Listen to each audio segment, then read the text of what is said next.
Have you ever read a book and thought, thank God I didn't read this book when I was a teenager because I know for a fact that this would have destroyed me? Well, it just happened to me, and it was The Bell Jar by Sylvia Plath. And I can tell you that if I had read this book when I was 16, 17 years old, I just know I would have turned into the number one world enemy. This book would have ruined me. And let me tell you why. Hello everyone, this is Darkest Hour Reads, and today I will be reviewing The Bell Jar by Sylvia Plath. So please accompany me to this journey. There's a lot that we need to discuss, so let's start.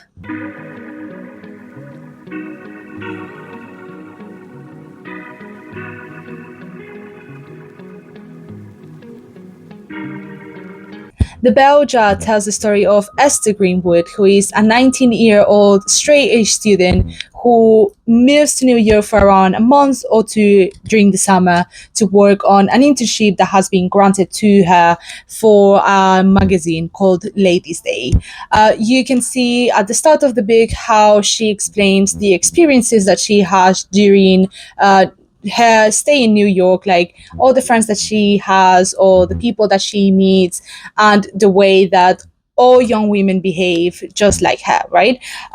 You also quite notice around the start of the book that she has no interest in being there. She's not excited nor upset of being in New York.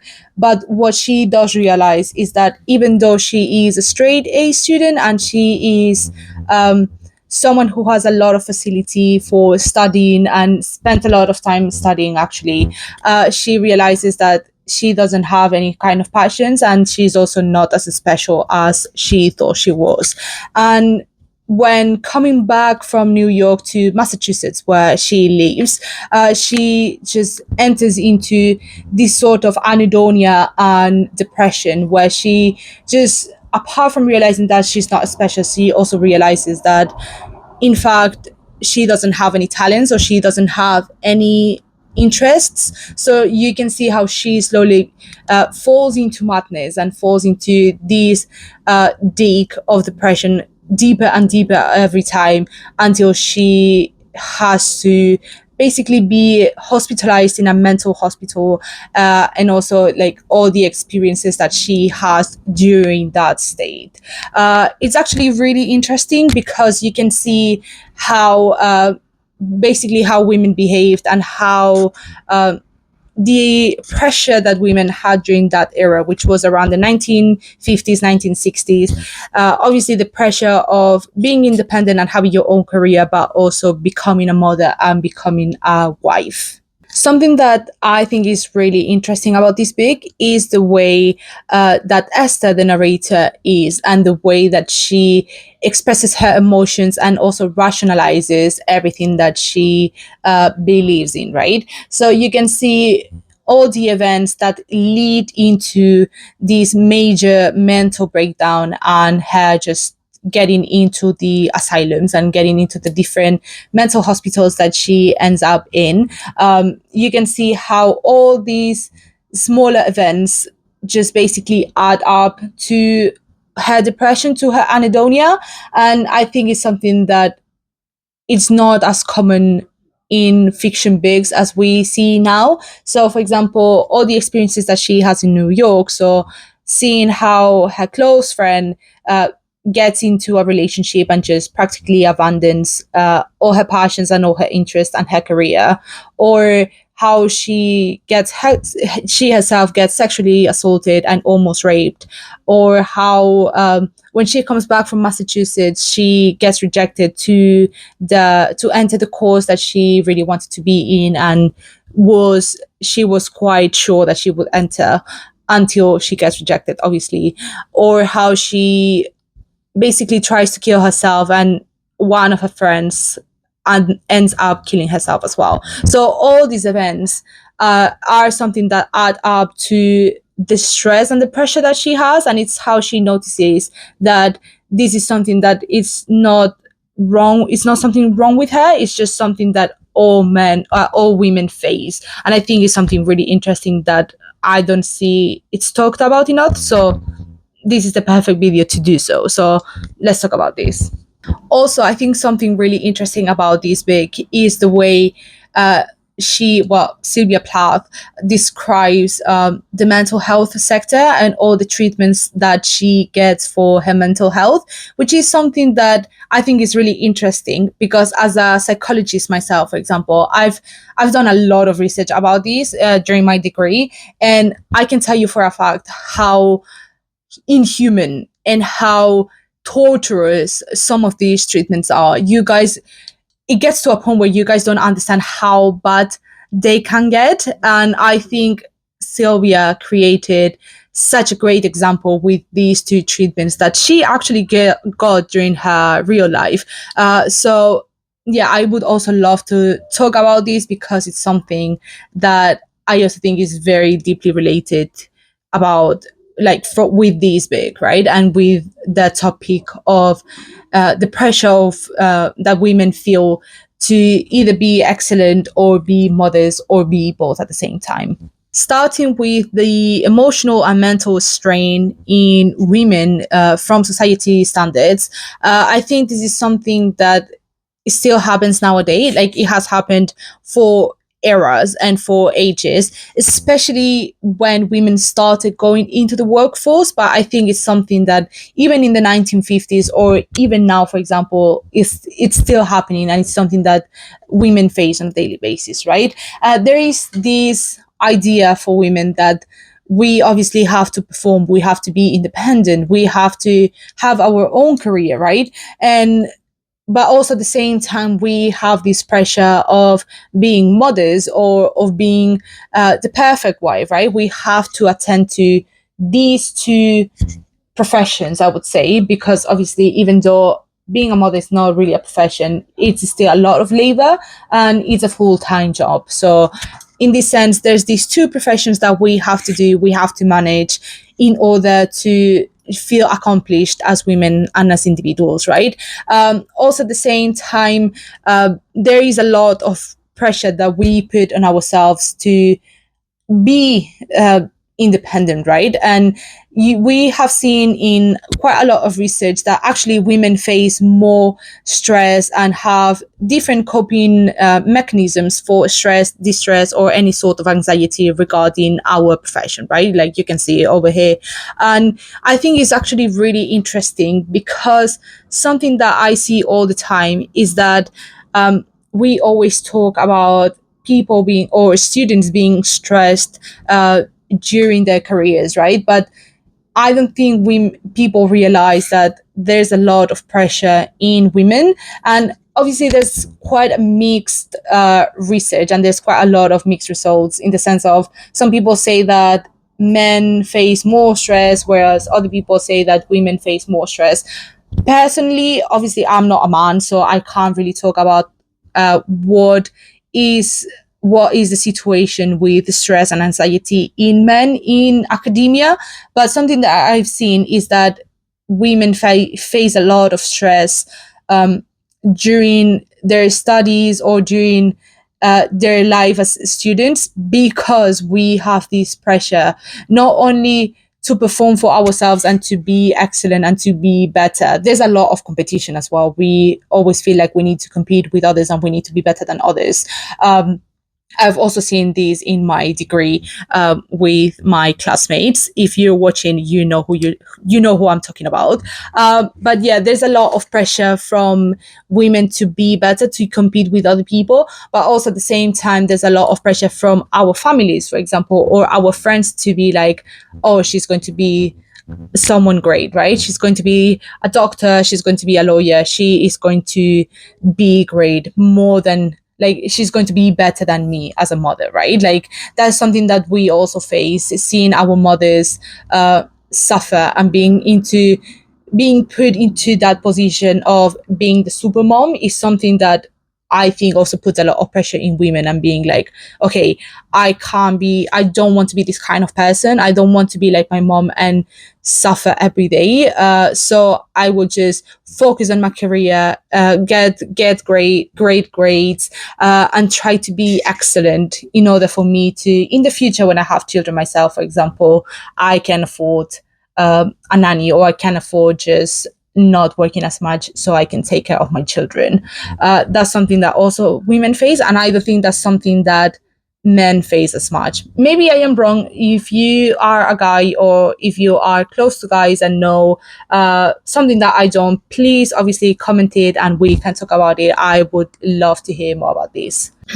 Obviously, now we live in the 21st century, and there has been a lot of research in psychology, and I would say we are much better than we were 70 years ago with psychotherapy or any sort of psychiatric help.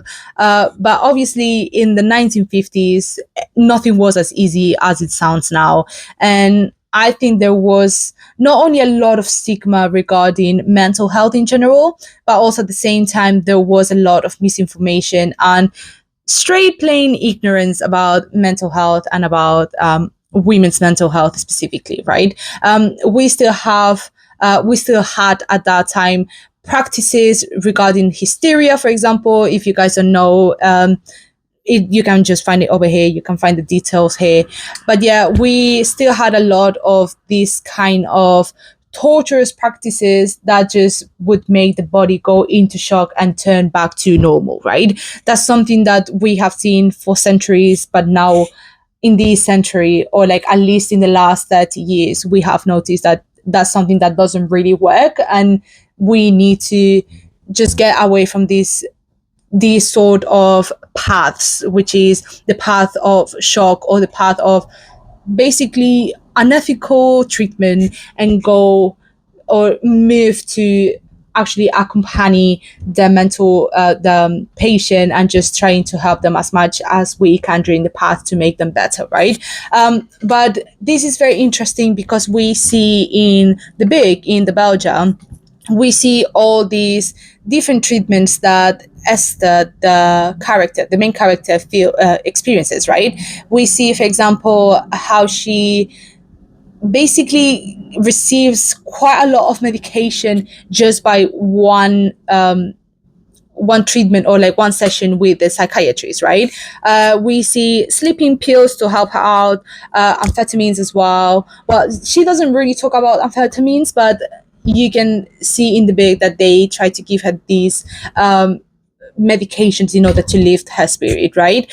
We also see after she tries to kill herself or tries to commit suicide and just get into the mental hospitals, how she receives electroshock, for example, or she also receives insulin shock as well, which both of them, please make sure that you're not like, you never have to be in that situation, even though electroshock is still a thing for some reason nowadays, but it is very minimal and it's something that no one should go through. Please make sure that if you are in that situation, please make sure that you do not get electroshock, because that's something that does not work.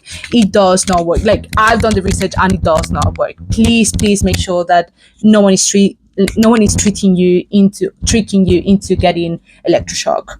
We also see other treatments that are not really talked, or like that Esther doesn't really get, but also other female patients do, which is, for example, lobotomy, which everyone knows what it is. Obviously, we have the lobotomy call over here, which I think is quite crazy, but also quite funny at the same time. Obviously, I understand that it's an ironic thing, but also at the same time, it just blows my mind, literally, like a lobotomy. But yeah, I think we see lobotomies as well, and we see the terrible combination that was very common in the 1950s for some reason, which was give someone, or like prescribe someone, especially usually a woman, prescribe amphetamines or speed basically, and then also prescribe barbiturates, which they are depressant drugs that just makes you knock out, like it makes you just go to sleep, right? And that's something that was very common, and there was actually a huge pandemic especially over the US, like in the US, which was a huge drug pandemic and drug obsession with barbiturates, for example, or amphetamines by housewives. And that's something that is not talked nor researched about, just because obviously when we talk about medical drugs,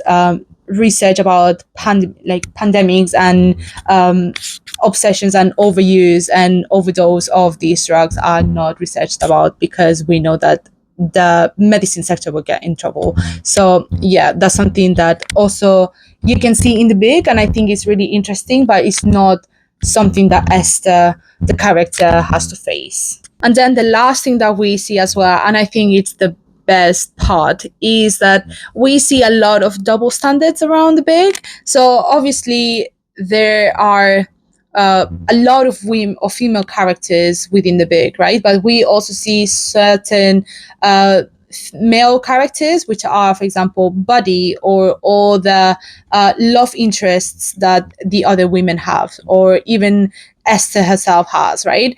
Or love interest, I would say, sexual partners or sexual interests that she has. But I think that is something that is not as commonly talked as I would expect. But yeah, I think it's really clear that Sylvia Plath also wanted to talk about the double standards that women have to face, or that women face every day, regarding their own behavior and how it is expressed or how it is talked with the other gender, right? The best example that comes into my mind is Buddy. So obviously, for those who haven't read the book, Buddy is would say long-time friend of Esther. They've known each other for quite a long time, since they were children. He was her first kiss, and there's a lot of pressure from her mother, well, from Esther's family and from Buddy's family as well, to just get engaged, get married, have children, and just have these unique, not this unique, but these common nuclear family type of ending, right? So they are just basically, Buddy's mother is just waiting for Buddy to propose and to get engaged and to get married, right? And that's something that Buddy also wants, and he's also interested.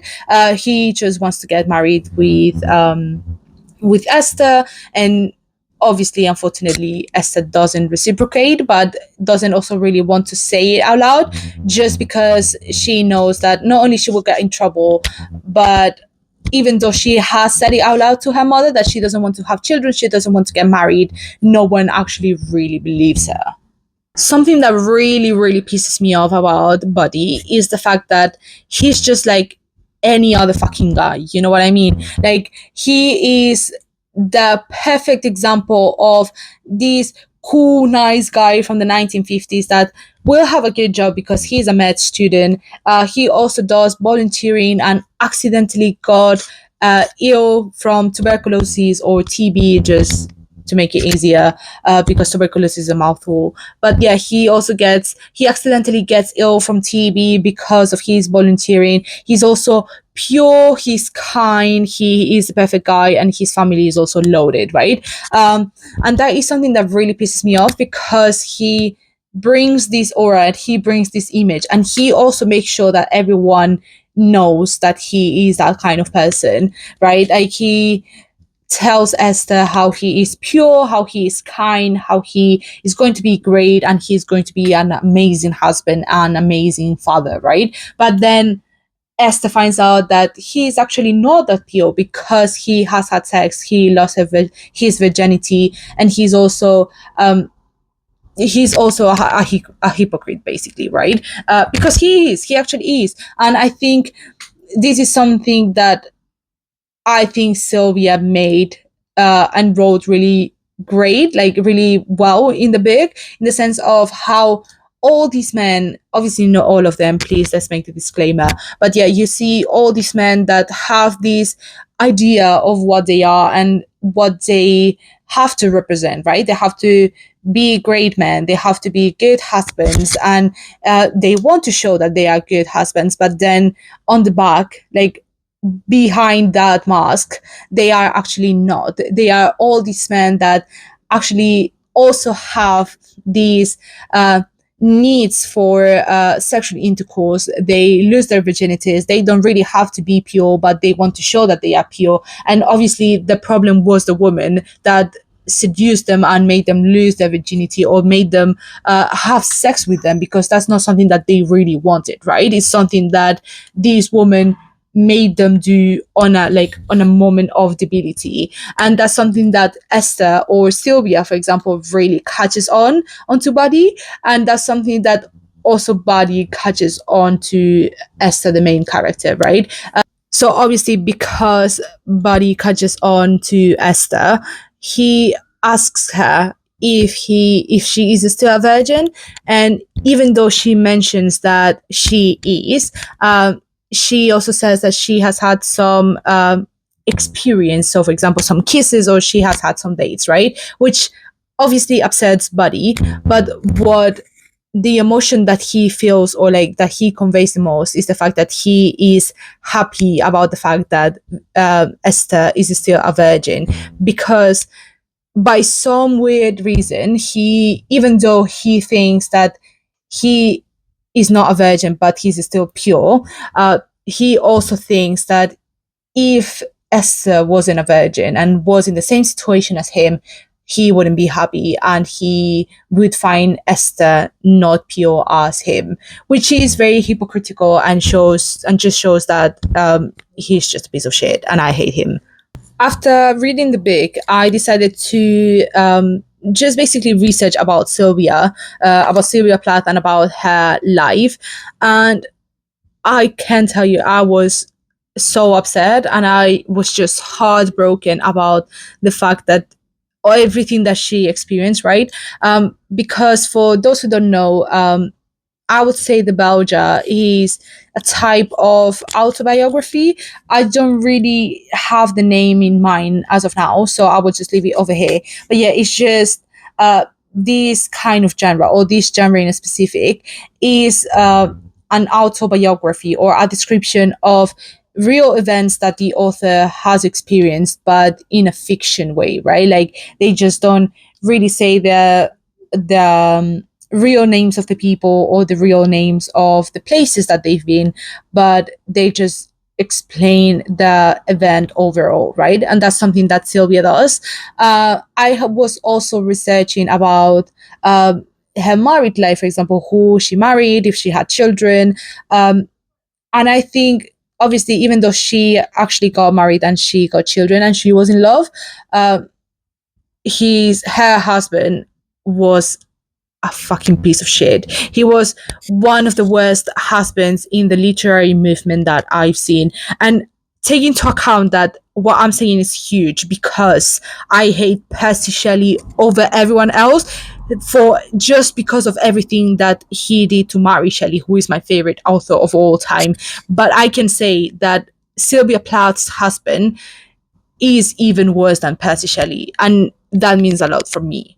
Just to make sure that everyone is aware, Sylvia Plath's husband was called Ted Hughes. I don't really know how to pronounce his name, so I will just call him Ted. Also, he doesn't really deserve to be called his full name. First of all, because he's not as famous, or he's not famous enough, and everything that he's done to, or he did to Sylvia, he deserves this subhuman treatment. Okay. So first of all, Ted and Sylvia met in uni, more or less, around college, and obviously they were in love with each other. Ted was also a poet, just like Sylvia. They got married, they had children, but not only Ted made Sylvia have a miscarriage accidentally, because he used to beat her up, and she faced a lot of domestic violence, which is something that is not as commonly known. But also at the same time, Ted used to cheat on Sylvia, especially with someone called Asia or Asia. I don't really know how to pronounce, but that's her name. And ended up not only not divorcing Sylvia and still living with this mistress, right? But also had a child with the mistress, right? And it's just a whole story. I don't really want to talk about Sylvia's life, because it is very, very tormentuous, and it's something that Sylvia did not deserve, obviously. But all these stories and all these events that Sylvia experienced in her life they are something that you can really see portrayed in the book, in the Belgia. And obviously all these experiences with um, her being the wife, but then the body, for example, having a mistress, right? Having a mistress and just going back to this nurse or back to these waitress that he lost the virginity with, or for example, Joanne as well, abandoning her, and all these events or like major life events that the characters do to either to Esther or happen around Esther with other people and other characters. Those are something that Sylvia actually experienced, and it's something that really put a weight onto her mental health, and unfortunately ended up committing suicide. Just as a conclusion, I would say that the Belgia is one of the best books I have read so far in 2024, and I would say the best. Not only for the way that it is written, which is beautifully, it's almost poetic, obviously taking into account that Sylvia Plath was actually a poet, but also at the same time I really loved how she conveyed all these ideas within feminism or within women's experience, which is all the pressure that we face in our careers or in our personal life to be the best that we can, and we get into a point where we just try to reach for excellence, but we can't get into that. And that is, I would say, it's something that is very much a woman's experience, and it's something that I see everywhere. All my friends, all my girlfriends, or all the women that I know aspire to something else, right? Aspire for greatness, to be better, to be healed, to be excellent at their job, to be the top of the top, or to be the perfect athletes, to be like to be beautiful, and to be the perfect mother, the perfect wife, the perfect co-worker, the perfect friend. We have all this pressure to be perfect, and it's something that it really puts a strain into our mental health, and it's something that Sylvia Plath faced, is something that Esther herself faces as a character. And I think it is the most like it's written just so beautifully that it almost made me emotional thinking about how that is something that all women face, and it's just women's reality at the end of the day, right? This is the end of the video for today. Thank you so much for watching this video. Obviously, if you haven't watched any of my past videos, please feel free to go into my channel and you can watch them as well. If you want to have a nice discussion about the book or want to express your opinion, obviously please feel free to comment or feel free to follow on my social media around here, and we can have a discussion, which I would love. Also at the same time, I know that these kind of books, or like this book specifically, it is quite hard and it can be quite sensitive, or it can hit quite a lot of sensitive spots. So obviously, if you think that you need help or you feel like you relate to the character Esther, please make sure that you either get help or talk to someone to see that you're not alone, or you can even message me anywhere in social media, because you're not alone. And that's something that I find myself saying in every video, but yeah, I will repeat it as many times as possible, or as many times as I can. If you feel like you need someone, please message me.